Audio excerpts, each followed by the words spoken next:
السلام عليكم أحبائي، أتمنىكم تكونوا بخير وعلى خير وما يخصكم حتى خير إن شاء الله.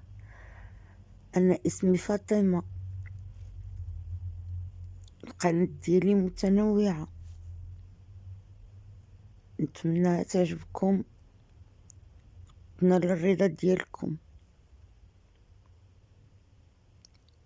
ودعموني بالاشتراك في هذه القناة وبالإعجاب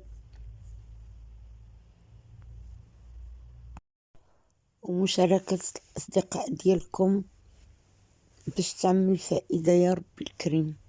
وشكرا لجميع المشتركين في قناتي بالقدام وبالجداد اللي كيدعموني وكيرفعوا لي المعنويات ديالي. اليوم جبت لكم واحد الوصفه نافعه على هاد الاجواء اللي حنا كنعيشوها دابا ديال هاد البرد والشتاء وبالتجربه. واحد الوصفه كتشافي من السعال. شنو كنعمل فيها؟ كنجيب 2 المعالق ديال الزعتر و2 المعالق ديال الزعتره و2 معالق ديال الفلايو، كيكونوا عندي منقين مغسولين منشفين مزيان.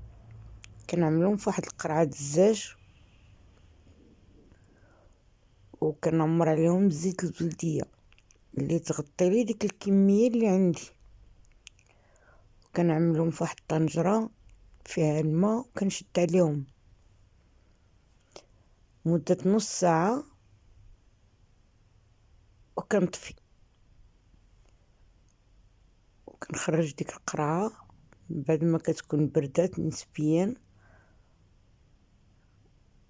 وكنخوي داك الزيت كنصفيه فواحد القرعه اخرى الزاج صغيره، والباقي كنخليه تما بديك مع ديك الزعتر والزعتره وفلايو، لانه ما غيتضررش كلشي ناشفين عندي ديك الاعشاب، والزيت ما كتخليش الاعشاب يخسروا الا كنت مغطياهم.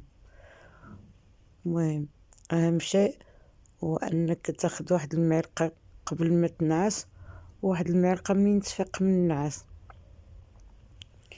الا كان السعال كتير بزاف معليش واخا خديتي 3 المعالق صغيورين في النهار، وجرب ورد عليا الخبر، جربي وردي عليا الخبر، راه واحد الدواء ناجع.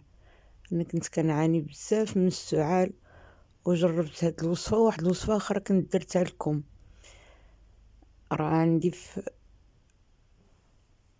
المواضيع ديالي اللي سبق لي درتهم معكم، والصراحه بجوجهم نفعوني، وهذه سهله على الاخرى ما كتخسر والو. كتشدو كتحط داكشي في القرعه كتحطهم في الماء، وبالتالي تحصل على واحد السيرو ناجع للسعال كتعطيوه ممكن لكم الولاد الصغار والكبار كلشي كيصلح له.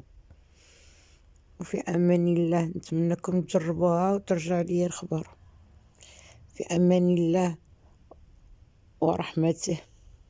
بالنسبه للناس اللي ما كيعرفوش الزيت البلديه شنو هي زيت الزيتون، كاين اللي كيقولها زيت العود.